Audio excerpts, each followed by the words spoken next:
Welcome to the SFL Schedule Release Show. Along with Mike St. Green, I'm Cameron Irvine. We have a hype train going at level 2 already. Welcome back to Twitch. Mike, how you doing? It's been a while. Hey, Cam, man, you were definitely right. It's been a while. Seems like forever since we've been on. Man, this has been a long off season already, and we still have another month to go. But hey, all the excitement is right now with free agency, the SFLM championship game a couple days ago, the rookie draft coming up this coming weekend. And hey, we're here now for what we all are here for, to see how this season 17 schedule is going to play out. Absolutely. And chat shout-outs, Dave Axis, Ray and Yola Gunny with the 100 bits. Very kind of you. Shacker3, 21 months in a row as a subscriber. Mello Taylor, 29 months in a row as a subscriber. That's Johnny. Thank you, Johnny Bravo. Thank you so much for that.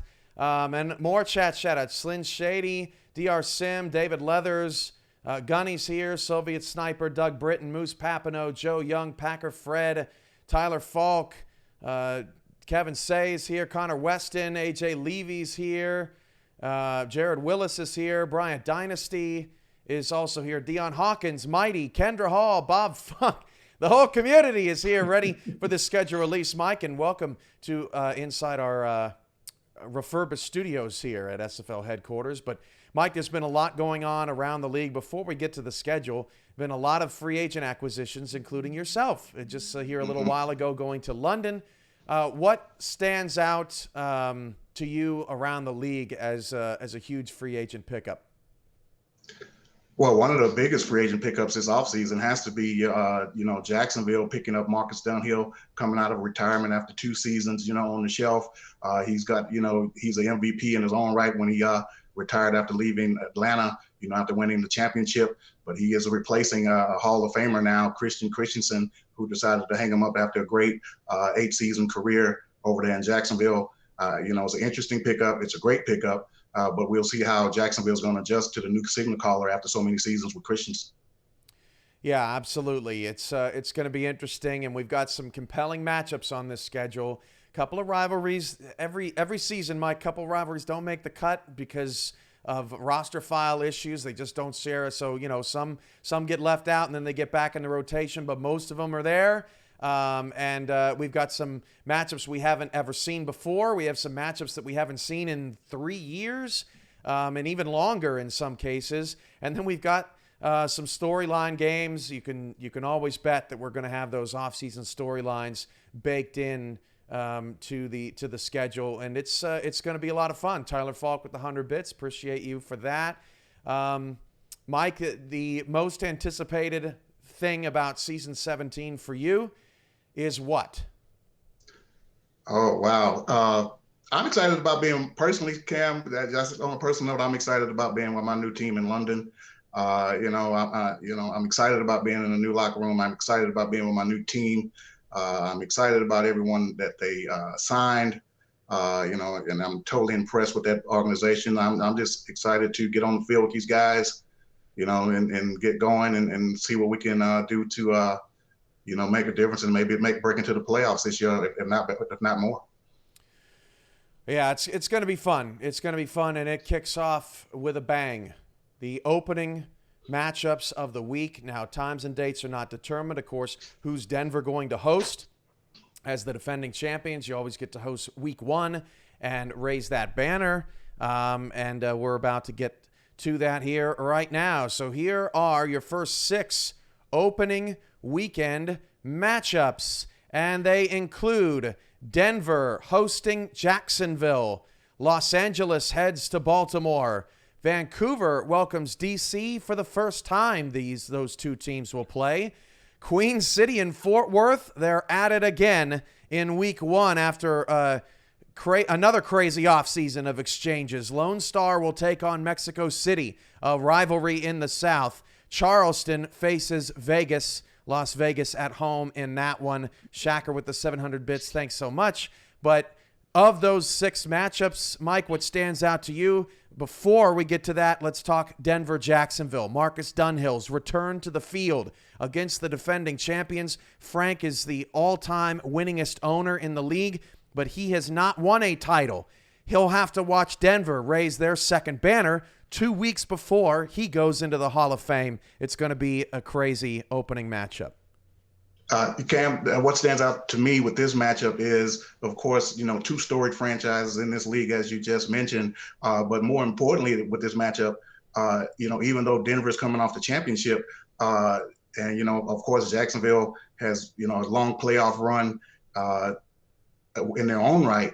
The biggest thing about this matchup, Cam, both of these teams are kind of retooling a little bit. Denver lost a lot on offense from this championship team just a season ago. Jacksonville, of course, pretty much retooling and revamping things over there. They had a ton of roster spots that they had to fill. They filled in nicely with a couple of free agent signings, but also with Denver, Cam, even though they had some departures, the defense, I noticed, it's pretty much still intact. So this team is going to be stout on defense again this season, but it's going to be a interesting matchup to see how both teams adjust to the new personnel that's coming in this season. Yeah, Slint Shady says it in the chat, battle of the rebuilds. I mean, you got two teams that are always in the playoffs that are really having to retool and regroup. How about Fort Worth, Queen City here? Okay, so last season, Fort Worth goes to Queen City in week 1. Fort Worth, of course, Hacker and Sicario used to play in Queen City. They go there. Queen City ends up getting their 100th win in franchise history. The one-handed pick in the end zone, controversial finish, right? Now, this season, Jeff Duffy gets picked up in Fort Worth, and Chris Komisak gets hired as the head coach in Queen City, and he played for Fort Worth last season. So these two teams continue to make compelling storylines together. And how could we not? Let's run it back. Yeah, very interesting. As far as we're talking retooling, man, Queen City, they're the ultimate retooling team this season. They also lost, Chris Curtis in the offseason. Like I said, a mainstay of, Jeff Duffy, losing him over to Fort Worth. So, yeah, that's definitely going to be a little bit of retooling over there. But they did bring back some key personnel on that team as well. And Fort Worth is going to be interesting to see how can they build on the great season that they had last season in that difficult South Division down there. Bullet Beletsky has gifted 5 Tier 1 subs to the community. Appreciate that, Bullet, very much. We may have an extended Twitch broadcast schedule this season as well, so we're looking to do more with Twitch and looking to do more with this channel in Season 17. Look out for details on that as they become available. Last, before we move on to the rest of the matchups in opening week, Lone Star and Mexico City. This is a divisional rivalry that Lone Star has owned, Mike, and I know that Ramos is not probably too pleased seeing them in week 1, although they do get them at home. But this has been a very interesting offseason for Lone Star with some shuffling, Craven and Day and Collier heading to Louisiana. Mexico City, by and large, bringing back, running it back. But they did lose. Hantayumi retired, and then they also lost K.L. Barrett, I believe, off that offense. He retired. So a couple big pieces lost there as well. Yeah, when I first saw this schedule, Cam, of week 1, this first block of games, this is the one that stood out to me. Like I said, a very, very tough and talented South Division down there. These teams are, they all don't like each other. It's a huge rivalry within in that entire division, and what a great way to start week 1. And as you mentioned, Lone Star did lose some key components in Craven, Day, and Collier, but that offense is still great right now. They brought back a bunch of pieces. We'll see if they're going to try to replace that fullback position to give Ike McBride the holes that she's used to running through behind a big fullback. We'll see what they're going to do with that. But Ace Fennig had a breakout season last season, so maybe they won't depend on that. Maybe they're going to change some things up this season. But we'll see. In Mexico City, of course, they have some huge shoes to fill at the wide receiver spot with the retirement of K.L. Barrett. But, Mexico City, they keep doing what they do. Matt Wilson, Ray Bentley, and all the stars of that team. So, we'll see what these guys, can do in week 1. Yeah, and they split last season, but Lone Star has given Mexico City fits over the last year. certainly in divisional rivals. It's a big thing. Hey, how about the rest of the Week 1 slate, huh? The other 12 teams want to know who they're playing too. Those matchups include a run back of the divisional game in the East, as St. Louis and Tulsa had two nail-biters down the stretch of the end of the season, and St. Louis ended up winning the division in Week 12. They will run it back in Week 1. Portland goes to Houston. Atlanta takes on London. That's your first game, Mike, as Pickler takes on Dynasty in week number 1. Carolina goes to Louisiana. San Diego's at Sioux Falls. And look at Arizona. They host Florida in week 1. And thank you to Bridge City Bird with his 5 Tier 1 sub gifts out to everyone. Appreciate you for that. But there's some tasty morsels in this block as well. Yeah, Cam, we can't go wrong with this block of games in week 1. Like I said, Tulsa and St. Louis, I think with this matchup, maybe 3 out of their last 4 games are going to be against one another, because I know they met late in the season with the division on the line. I'm not sure if they met in the playoffs or not right now, but maybe I think they met a couple of weeks before that big week 12 matchup, and here they are meeting again early in the season to see who can maybe jump on top of that.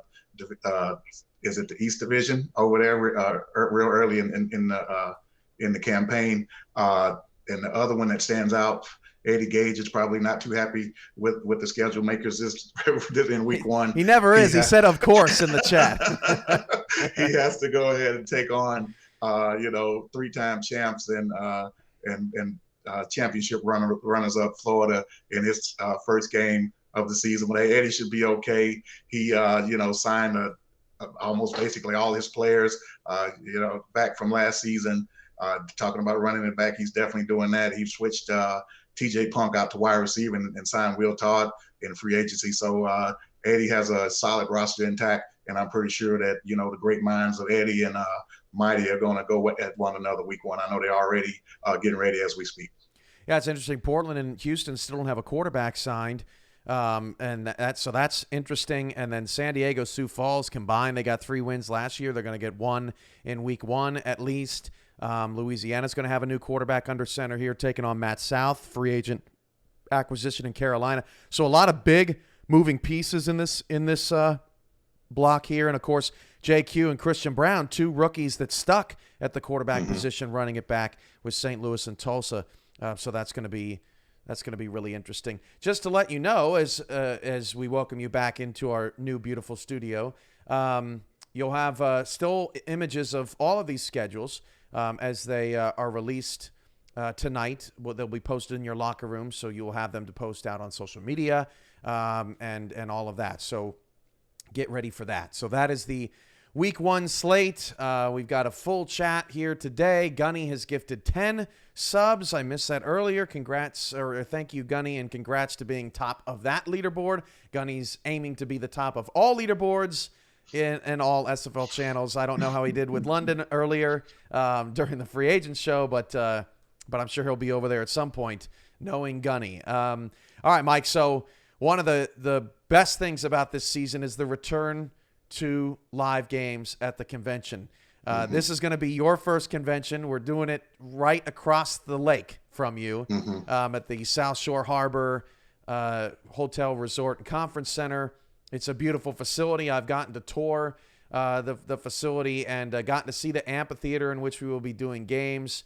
We have 6 live games over the weekend. They will be all Saturday. They start at 9 a.m. and they end at 11 p.m. The last kickoff is 9 p.m. We'll have some interviews, some movies, stuff like that in between lunch, dinner, all that stuff going on in between games. But we will have live cameras going all day while we are in the amphitheater doing stuff on Saturday. So 6 of the games in week 3 will be live broadcast from the convention. The other 6 games will be on YouTube. We'll set those as premieres, and everybody will be watching it for the first time except for me, because I gotta get down. I gotta basically pack up the studio and move everything down. So you're gonna see some kind of wonky playbook deadlines coming from week 2 to week 3. You may see some Friday night games in week 2 in anticipation of us moving our entire studio down to Houston. But it is so much fun.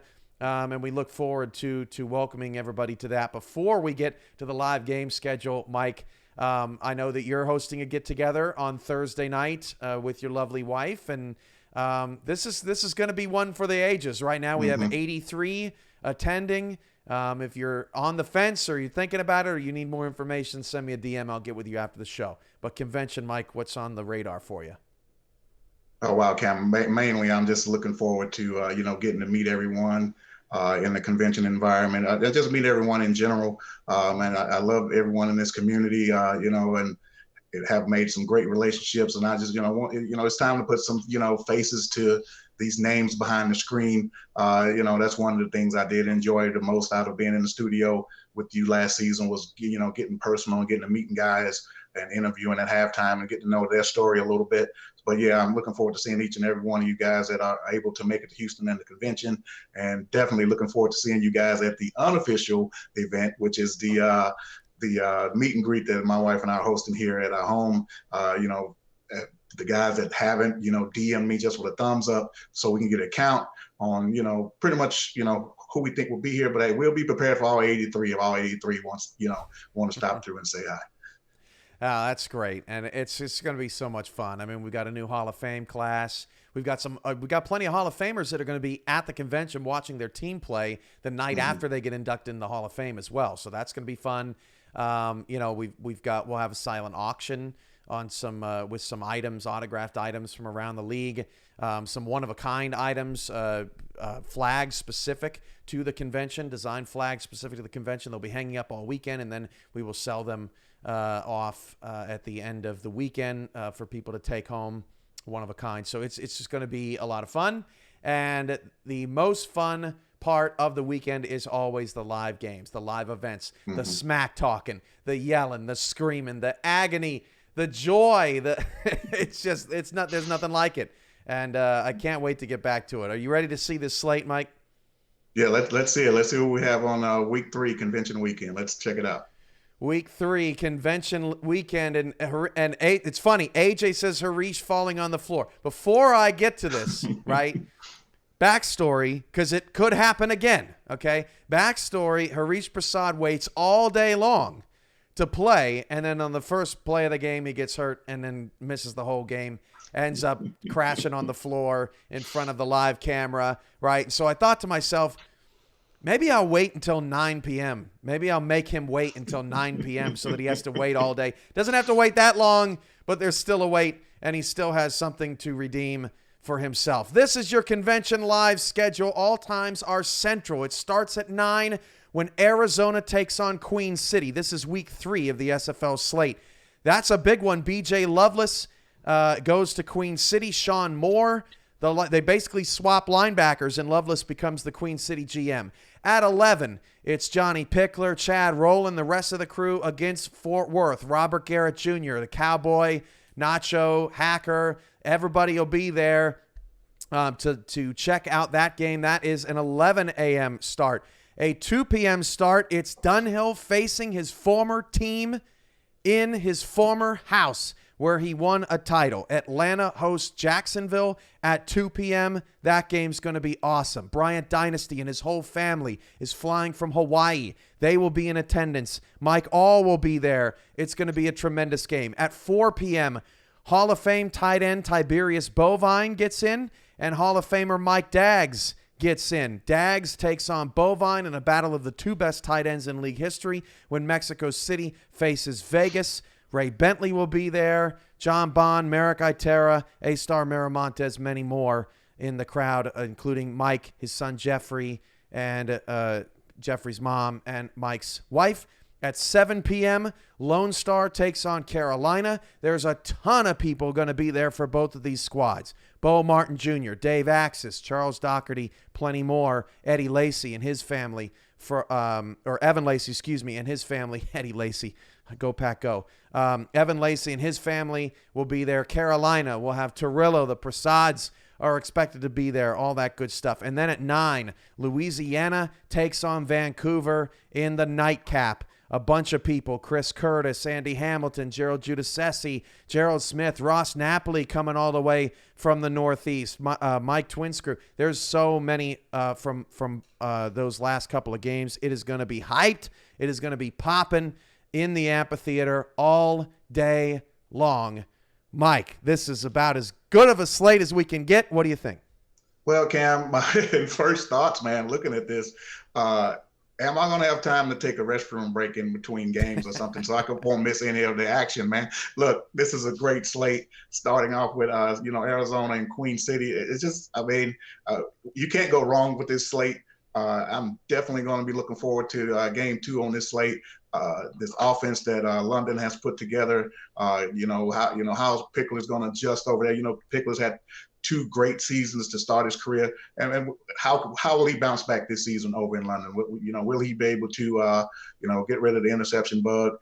He has a lot of weapons there. What can London do to offensively to go against Fort Worth, who had one of the best defenses in season 16 pretty much all season long. That's going to be an interesting matchup from that standpoint. You already mentioned the Jacksonville-Atlanta matchup is going to be huge with Dunhill returning there. And another great matchup, Cam, that stands out to me is the Louisiana-Vancouver matchup. These teams are high-powered on offense. Louisiana, we talk about running it back several times today. Louisiana's done a great job of re-signing all their players. Only thing they're missing now is who's going to pull the trigger for this team. And of course, Andy down over in Vancouver, he's has pretty much brought everyone back. And he did ask Chris Curtis to that vaunted wide receiver core. Going to be an interesting game with Louisiana and Vancouver to close out Saturday. Yeah, Thursday night, if you want to stay up and party, you probably should. Saturday night, you want to stay up late and party, you probably should. Friday night, I don't know. We got to start at 7 a.m. with prep. It is going to be a long day. Like I said, we'll have breaks for lunch and dinner for people to go get some stuff, and then we'll also have a half an hour of overflow, right? If we have some overtime games or we start to run behind or, we want to get some podcast interviews in there, we will do that. But that is the slate. In amongst this slate, by the way, going back to week 1, just real quick, Jalen Wells going back to Sioux Falls was a thing that we didn't touch on with San Diego and Sioux Falls earlier. So good on Jalen for pointing that out in the chat. But also too, I believe, Louisiana and Vancouver, that is Tyler Falk versus Kendra Hall as well. Oh. So that is the mini or the Minnie Mouse Ears game, I guess, with Falk and Hall, and so that'll be an interesting storyline there as well. So those are the 6 games on the convention slate. You'll see the rest of the week 3 slate as we go along, and we go team by team here coming up. Again, your team schedules will be posted in your locker room. We have 30 minutes to get through 24 teams, so we're going to give about a minute per each team to see where they're at, and you'll get to see the rest of the matchups for the convention weekend as we go along. You ready, Mike? Let's go. Let's do it. All right, our first team. Let's start with the defending champions. The Denver Nightwings. They're going to be rebuilding, and what do they got? Well, they got Jacksonville week 1, as we saw. They are at Florida in a championship rematch. That is a convention game, either Friday or Sunday. You will see that game. And then in week 4, Arizona returns. That crazy quarterfinal that Riley Quintero eliminated Arizona on. Arizona comes back week 4 to make that happen. Rival Portland comes to town for the first time in week 5. Denver ends the season with Sioux Falls. They've got 2 Vice Wars matchups in week 6 and week 10. Plenty of storylines here. What stands out to you on this Denver schedule, Mike?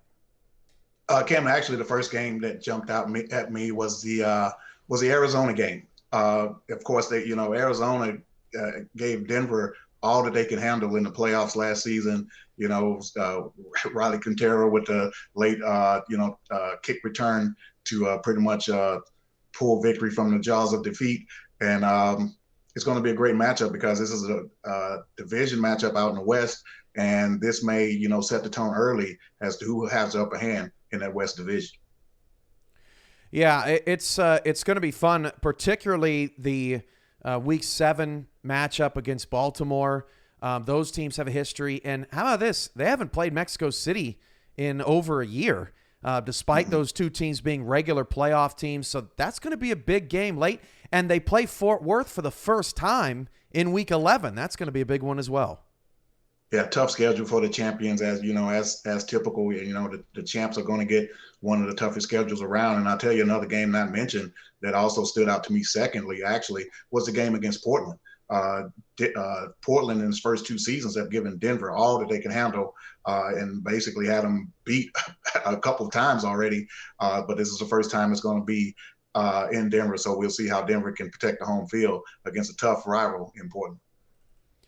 Yeah, they got a fun schedule, man. I mean, and Portland's supposed to be much improved. Atlanta's never a tough out. I mean, this is a champion schedule, and rebuild or no rebuild, right? And they've seen this before, right? Mm-hmm. They've won a championship. They've rebuilt after a championship, and that's probably the most impressive thing about Denver is that after they won that first title, they did go through a rebuilding period, and they did build it all the way back up to win a title. So it's pretty impressive. If they've done it once before, I'm sure they can do it again. And that's going to be a fun time. How about? But I'm pretty sure, Cam. I'm sorry about that, but I'm pretty sure they would want to do that without missing the playoffs following a championship this time around. I mean, it's some very interesting parallels to winning a championship this time. The first time as well as this time, coaching change, Jeremy stepping down. We'll see if they can, avoid the valley, so to speak, in season 17 and still be competitive and put a competitive product on the field. Jay Hayden with the 100 bits here just recently in the chat. Jay will also be at the convention with his family taking on Eddie. And the Scorpions. That's going to be a really fun game. Bullet Boletsky with the 300 bits as well. So thank you all for that as we welcome you back to Twitch after a long and very successful minor league season. All right, from the champions to the champion or the runners-up, I should say, of the championship, and that is Florida.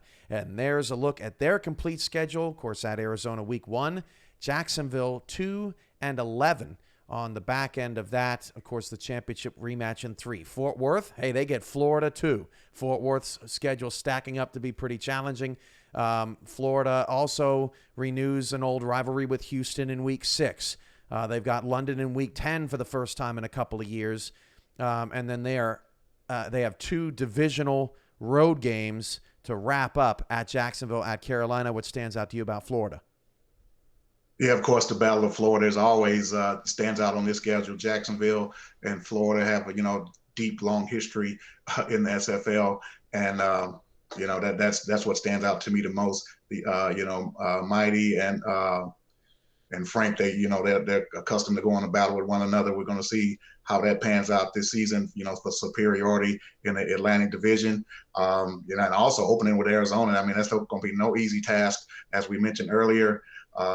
When I look down at St. Louis, wow, man, once we get to St. Louis, that incredible signing at Ralgar Law as a free agent over there. I mean, that secondary in St. Louis was already stacked. Now it's even more stacked than ever before. So it's going to be an interesting matchup to see how St. Louis's secondary can shut down that Florida passing game later in the season. I'm going in these locker rooms, posting their schedules. Teams have already posted them, and they look so good. So at least I'm going in 1080p right now. So at least there's that because they look identical. But it's fun schedule. And you brought up St. Louis, right? Christian Brown, Week 7.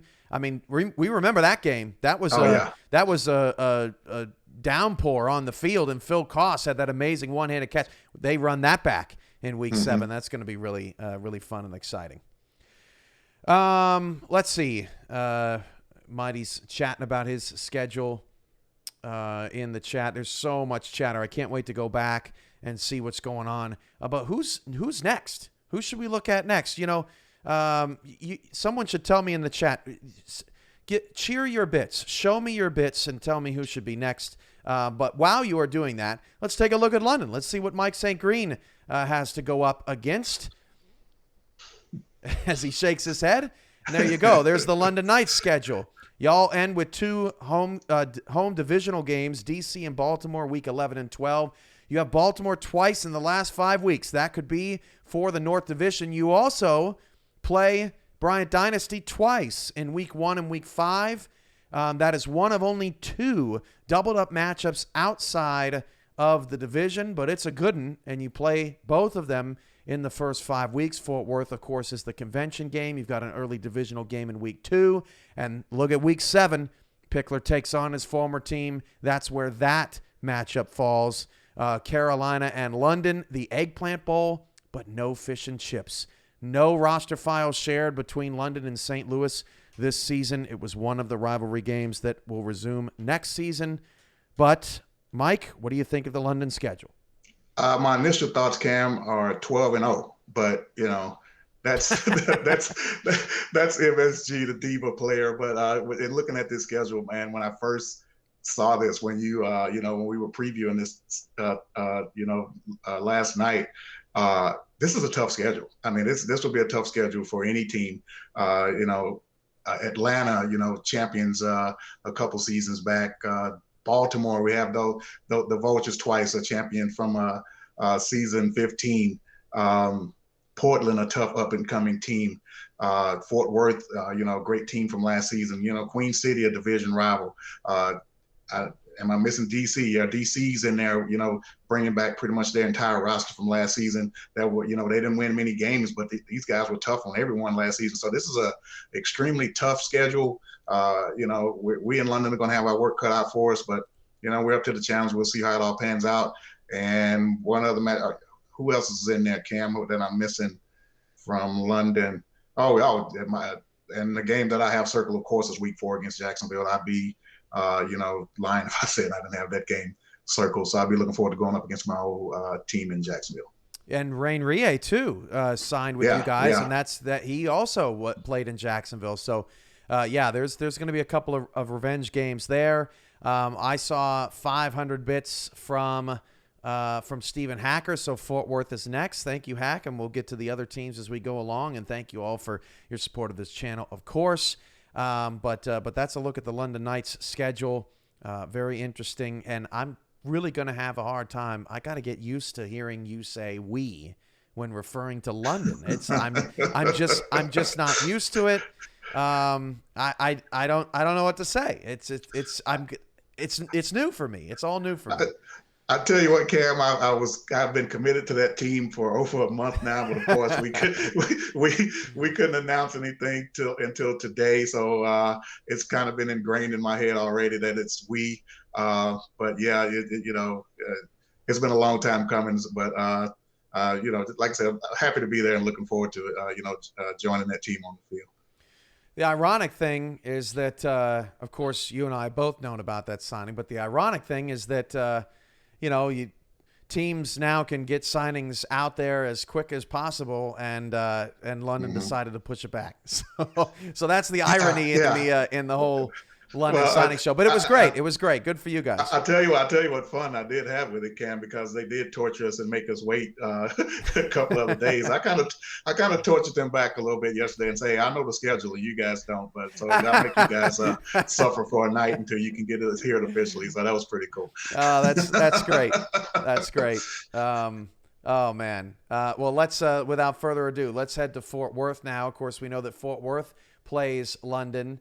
And this is a look at their complete schedule. We knew Queen City week 1 as well. Fort Worth goes to Arizona in week 2. Challenging start for Fort Worth. Lots of big games on their schedule early. Now, later on in the season, they have Charleston, San Diego, Houston, some teams that didn't make the playoffs last season. But it is a challenging schedule as a team that was a couple of plays away from the semifinals. They also have a rematch of the wild card with Los Angeles in week 6. So that'll be good to see where those teams are at the end. And 4 division games in the last 6. They're one of only 2 teams that has that. The South going to be up for grabs for a long time until the very end. Yeah, Cam, I'll tell you what stands out to me with this London. I'm sorry, with this guy have London on the brain here with the Fort Worth schedule is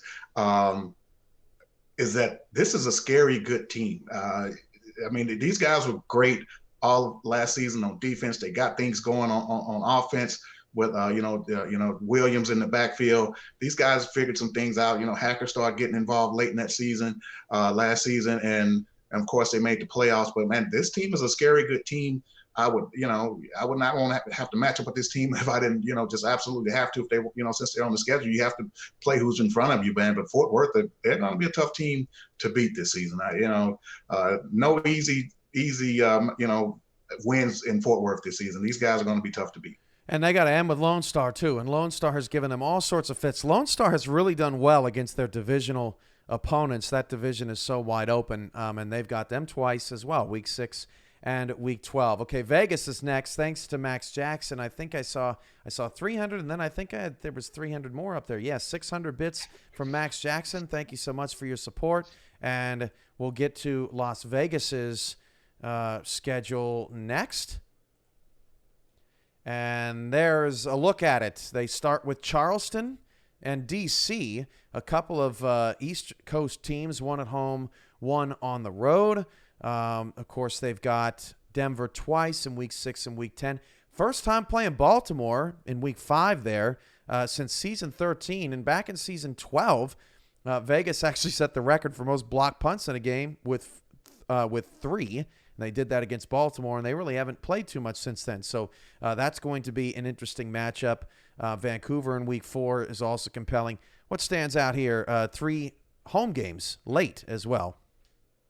Right. One thing we didn't mention when we looked at Denver's schedule, Cam, we didn't mention Vice Wars, twice again this season. Of course, these teams are in the same division and finished 1 and 2 in that division. And talk about giving Denver all that they could handle last season. Las Vegas definitely did that.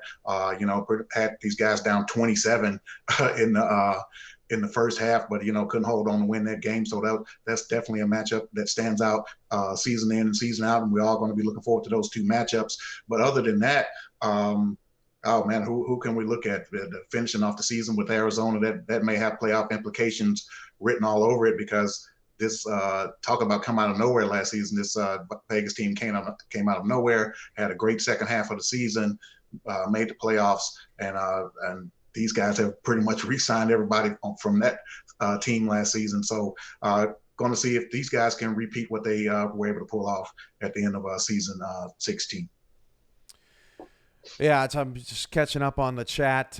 T-Roy Gaines saying that he has not forgotten about that game when Baltimore played Vegas. No Ramen Revenge game. Vegas and L.A. not on the schedule.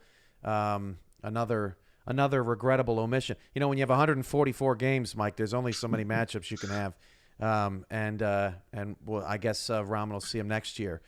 But that's going to be a fun schedule. Let's see. What else we got? Lots of... DR Sim with the 1,000 bits. Thank you, Damon. Houston's up next. Some great comments about the presentation. Really appreciate that.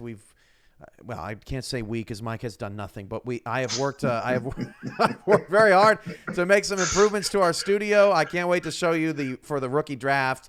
Of course, season 17. It's going to be fantastic. You're going to see us just for a quick second. Hello. And now let's get to Houston's schedule.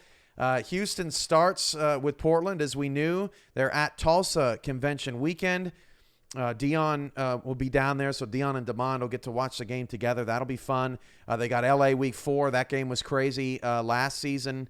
As mentioned, Florida Week 6. And then they, like Fort Worth, had the 4 divisional games in the last 6 weeks. They also end with 3 of 4 at home. Mike, your thoughts on Houston's schedule? Who's going to be calling the signals for Houston, Cam? I guess that's my first thought. They're going to be looking for another quarterback again this season. Maybe Houston decides to go through the draft again. They haven't done that since they drafted Quintez, a few seasons back. And one thought I did have about that was the last time Houston made it to the championship game was when they drafted Quintez as a rookie. So maybe if Houston goes the rookie route, maybe they can make some noise that way this season. But shoes to fill at quarterback. They lost a big piece in Law back there in the defensive backfield.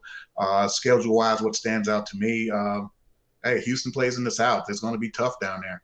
Playing Mexico City, Lone Star, Fort Worth. I mean, it's going to be a tough division for these guys. another matchup stands out. I mean, I see Florida right there in the middle, runners up in the league last year. So tough road for Houston. How are they going to adjust to some roster changes? And we'll see what they can do down there in that tough South. Sneaky good matchup, week 8 too. Harish Prasad and DR Sims, a couple of goats out there playing receiver. That's going to be great. And a lot of comments in the chat about ET. Signing isn't over yet. It's the free agent and signing period ends at midnight on Thursday. So still about, what do we got, 52 hours left in that signing period before the roster's locked prior to the draft. And then we'll release the draft order. Houston doesn't have a quarterback signed yet. We'll see what they end up doing. As people were wondering what they were going to do. So that's going to be very interesting. Let's see. Who's next? Tyler Falk had 1,000 bits. Thank you, Tyler. And I'm trying to make sure that I get Tyler's team right. Tyler went to Louisiana, yes? Am I? You're correct. Okay. I'm just making sure because I would hate to say that he went somewhere that he didn't go. Tyler has Louisiana on the mind, and we'll get Louisiana going here. And hopefully I'm not wrong. And here we go. Louisiana Revolution's schedule starts with Carolina. Then they play Charleston. So they play a couple of Carolina teams right off the jump. And then at Vancouver in week 3, of course, part of the convention atmosphere. Atlanta twice, week 5 and week 8. So kind of intermingling in the middle of the schedule. They have St. Louis and Tulsa late as well. Thoughts on the Revolution schedule? Well, of course, the first game that stands out is the game against London. Going against their old quarterback in Johnny Pickler. What's that matchup going to be like? Down there in weeks, I think it's 7. It is also with Louisiana, Cam, that's impressed me. They did re-sign a lot of their players from last season. Of course, Streeter is back, but big void with them also is the quarterback position. What are they going to do? Are they going to bring in a free agent? Or are they going to go the rookie route? What are they going to do to at the quarterback position to go along with all these veteran re-signings that they made and free agent signings that they made throughout this period so far? And also, just from a tad from last season, will they be able to get Streeter going earlier on in the season than he kind of came on a little bit towards the end of last season, but can they get him going from week 1 and make a difference in this on this team and in this league because they're going to have to do that to compete this season. Tyler Falk making a point. They play the Halls back-to-back. They got Kendra in week 3. They got Nate in week 4. And that Lone Star game, sneaky good, too, with Craven and Day and Collier and all them going over to Louisiana, so that's going to be big. All right, we're going to roll through now. Alphabetical order. We've got 12 minutes. I don't want to step on Axe's toes. They got a big show going on tonight. Nope. Actually, we got Portland with the 500 bits. Let's go to Portland's team schedule now. The Fleet take on Houston in week 1. They've got Baltimore week 2, Sioux Falls week 4. Plenty of good stuff. Mike, 30 seconds on Portland. Oh, yeah, just real quick on Portland, Cam. This is actually one of the teams I'm looking forward to seeing in season 17. I mean, these guys really took a step forward in season 16. Ezekiel Love had a great rookie season. They're going to have to, we're on the quarterback thing. They're going to have to replace the quarterback as well. But looking forward to seeing this team and seeing how they can improve in season 17. Yeah, they've got some games on the schedule where you look at it and you say, well, will we have 2 rookie quarterbacks in week 1? Will we have 2 rookie quarterbacks in week 5? I mean, there's going to be some really interesting matchups there, particularly that Denver game with the 2 new quarterbacks. I see 25 bits from AJ Levy, so we're going to go skip over to Sioux Falls for a moment. Take a look at the Sioux Falls Storm schedule. They start with San Diego, as we know, and then they go to Tulsa. That's an old, I think it was Central Division. I can't remember. Division rivalry game getting back going. They played Denver the last week of the season. They got Houston in week 11 or for the first time in a while. What do you think of Sioux Falls?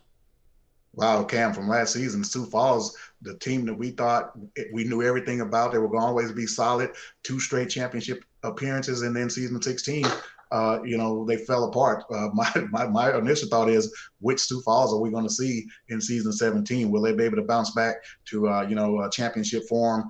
or will they struggle to adjust? To the league and to the game in season 17 again. But looking forward to see if these guys can bounce back. One big game that stands out to me on this schedule is, of course, Denver. Can they get back to this rivalry? Will that Week 12 game mean a playoff bid or maybe a division championship? Yogi Barr's got 200 bits in the chat, so we skip over to Lone Star. And the Lone Star Glory, of course, in the very competitive Southern Division. They play Vancouver in Week 2. Andy and Charles get back together again. Of course, they got that big divisional game in Week 1. And at Sioux Falls again, I don't know what it is about Lone Star at Sioux Falls, but it just keeps happening to the Glory or to the Sparrows, depending upon how you look at it. That's their slate. What do you think of Lone Star's look? Oh, yeah, definitely Week 1 stands out with Mexico City. Of course, you mentioned another matchup with Sioux Falls. And always those two matchups with Fort Worth. It happens to be 2 this season. The matchups with Fort Worth are always worth looking at. But how will a Lone Star adjust, from losing Craven, Day, and Collier? That's going to be interesting to see for me. I would like to see what their game plan is going to be coming in season 17 for Lone Star. 500 bits from James Walters. That's a Vancouver schedule. So Vancouver is up next. And the Legion schedule looks like this. They open with the DC Dragons. Again, first time those two teams meeting up at Portland to cap the season. They have back-to-back divisional games, weeks 11 and 12. They also have dates with Arizona, St. Louis again. They faced last season, and a big game against Louisiana in week 3. Redford versus Streeter. That's always fun. Your thoughts on Vancouver? This is strictly for Andy. 0-12. That's what I see. But but no. Just see you at the convention. Yeah, see you at the convention, Andy. But no, what stands out to me with Vancouver, I mean, they're going to keep doing what they've always done. This is going to be high-powered, explosive offense. Tom Pepper is back there at quarterback. Kendra Hall's back. They added Chris Curtis at the receiver spot. Robert Redford's back. This team is going to be just as tough as they always are. But what was really interesting to me, or what I'm looking forward to seeing, is will the rest of the Pacific Division step up and challenge these guys for superiority out there in the Northwest. Andy says, weird to call out your own team's prediction. I don't know why you're doing that. That's pretty funny. Hey, T. Roy Gaines, nice find. Redford faces his former team when he goes back to Vegas in week 4. So that's a really awesome look there. Kanye Rockefeller with the 1,000 bits. That is, where is Kanye playing? I'm losing track of all these players, Mike. Kanye, you plays for. He's with DC. DC, yes. Oh, yeah. Thank you. I was about to put Houston on the screen. I'm so glad I didn't do that. Hey, don't do the car challenge with me from the. I don't think I'd win anymore. The DC Dragons schedule: Vancouver, Vegas early. They've got at Louisiana in week 5. That should be fun with Kevin Say, Reggie Streeter. They got Queen City twice in the last 4 weeks. A date with Jacksonville for the first time since season 7. Mike, season 7, back when DC was in the league, and they renew that old school matchup. What do you think of DC? Well, as you know, Cam, this was one of my teams in season 16 that I kind of adopted a little bit. I really like what they were doing throughout that season. They brought a lot of guys back. I mean, a ton of guys back, if not all of them. I think they may have lost a player here or there, but it's just as well with Portland. I'm looking forward to seeing how these guys taking the next step forward and seeing what they will have to offer in season 17. One huge matchup on this schedule, like I said, is Jacksonville for the first time in a long time. We'll see how these two teams match up, and two brains, and these front offices match up with one another late in the season later on. 100 bits from Jason France. So we go to Tulsa. The Tulsa Desperados schedule includes at Baltimore week 4, first time in a while that they've played. A date with Vancouver, first time in a while that Vancouver and Tulsa have played. They end on the road for 2 consecutive games, and they actually have back-to-back road games at 3 different occasions on the schedule. But Tulsa is one of 2 teams that starts with their first 3 at home. The other is Arizona. What do you think of this schedule, Mike? Yeah, and Cam, if you recall, Tulsa were one of the teams last season that got off to a very, very slow start and came on strong last season. Can they keep this momentum going? Matchups as far as the schedule goes, I'm looking forward to seeing these two St. Louis matchups. Can both of these teams maintain the momentum they had from season 16 and still be competitive and challenge for the playoffs again this coming season? That's going to be an interesting matchup with the two with St. Louis. That's what stands out to me the most on this schedule with Tulsa. All right, so let's go to Arizona now. Like we mentioned, 3 straight games at home. It is a tough schedule, but they do have plenty of early home dates. Of course, Fort Worth and Arizona are building something. They play mighty. They have the revenge game with Queen City. They got the revenge game with Denver. They play San Diego for the first time. What do you think of Arizona? Yeah, as I mentioned earlier, Eddie's probably not happy. But when I first saw this schedule myself, I'm like, wow, Eddie definitely has his work cut out for him again in season 17. But he did a fantastic job last season, finally getting these guys over the hump, getting them to the playoffs. Very competitive in the playoffs. Could have very well made it to the semifinals. He has his entire roster back for the most part. Tough schedule, but Eddie puts in a lot of work. Arizona, should be just fine going into season 17. A simple bruh, and I'm sure a 20-minute video will follow from Eddie Gage.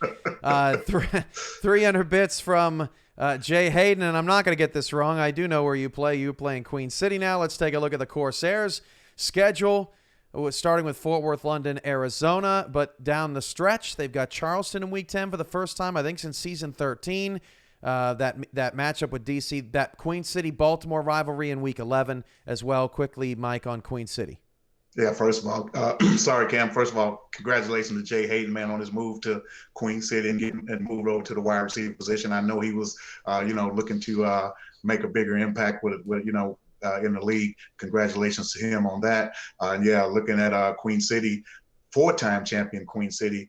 Can these guys get back to that championship level? That's the question I have for Queen City. Retooling a little bit. Can they make the adjustments? Can they get back to that championship form? Marcus Dunhill with the 25 bits. So let's take a look at your old team, Mike. Jacksonville, the Jacksonville Kings, rebuilding, retooling. This is a rough start. They are at the defending champs and then at the runners-up in back-to-back weeks to start the season. Then they play Dynasty and Pickler in weeks 3 and 4. That's a rough start. It gets a little thinner later down the line, but that's a brutal start for the Kings. Yeah, Cam, that's actually the cost of being so good for so long. You end up playing, some of the top teams in the league. And I'll tell you what stands out to me, after being in Jacksonville for, my first 2 seasons, what stands out to me is actually who's not on the schedule this season. Vancouver's not there. And that's right. That's interesting. That has turned into a great rivalry over the course of the past few seasons. They're not there, so that's probably a plus for Jacksonville. Andy in Vancouver has given Jacksonville fits over those course of those those games. But retooling, and Jacksonville, they're in good hands, even though they're retooling. I'm pretty sure, Frank and Mike all are doing a great job over there, retooling over there.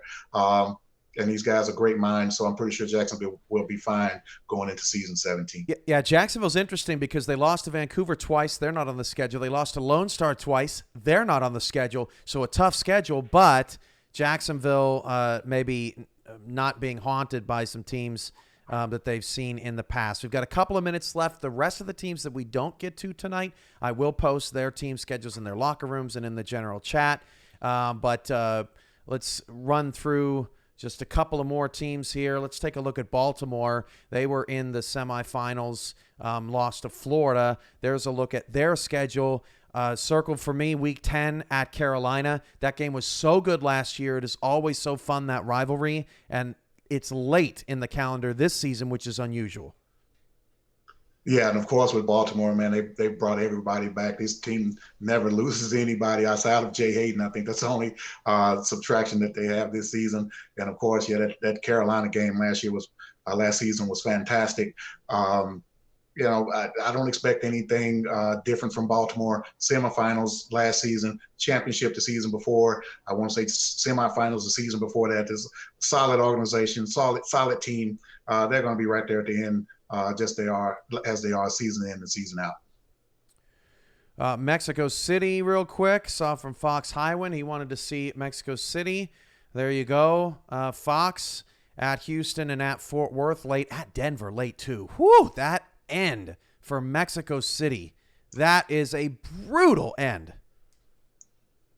Yeah, Cam, it is. And speaking of Fox, man, right now has to carry the load out there for the receivers right now, the way it stands with the way that roster looks right now. But yeah, a tough end of the schedule for this team. Wow, look at that: Jacksonville, Denver, Fort Worth, Arizona, and then close out the season with a tough division game against Houston. Tough schedule for these guys. And as I mentioned to you, Cam, before we came on air, I don't see an easy schedule, quote unquote, for anyone. I mean, as I coined the phrase last season, any given sim day, any team can beat any team, and that's the way I think it's going to play out in season 17.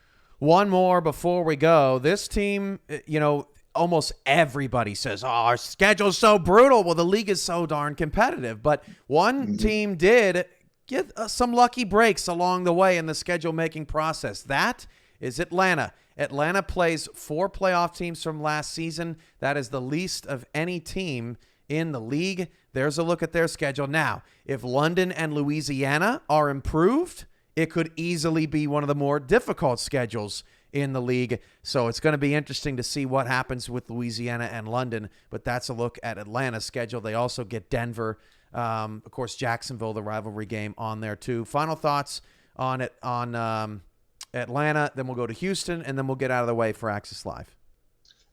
Yeah, Cam, as we know, Atlanta won the championship a couple of seasons back. Season 15, Bryant Dynasty had a great rookie campaign, Rookie of the Year, Offensive Player of the Year. I've one of those. I don't know if I'm getting those flip-flopped or not. Can he bounce back to form this season with Atlanta and, get over the turnover bug? And I believe if he does, Atlanta's going to be right back in position to compete for a championship. Of course, we know Mark Chisholm over there is working hard and grinding in the lab, as he always likes to say. So I'm pretty sure Atlanta's going to be a tough out for anyone that they face this season. DR Sim with the 500 bits. Thank you, DR. Even though you've seen your schedule already, you contributed, and we appreciate that. All right, we'll get out of the way for Access Live. They've got a big show tonight. Go over there and see what's going on. I plan to do a community call either tomorrow or Thursday. Have to figure out what's going on with my schedule. And then I also will be making my rounds over the next month on the various podcasts to talk about the state of the league and see what's going on. So can't wait to see Nelson and Ashley and talk with Swamp Talk and Dave and do all those great things. Tyler, depending upon when he's back, all that good stuff. So this was great. We'll see you over on Access Live and in the Discord server. We'll have the full schedule posted online in a press release in due time. We appreciate all of your support out there. And the SFL Season 17 starts in about 33 days. We'll see you then. Have a good night.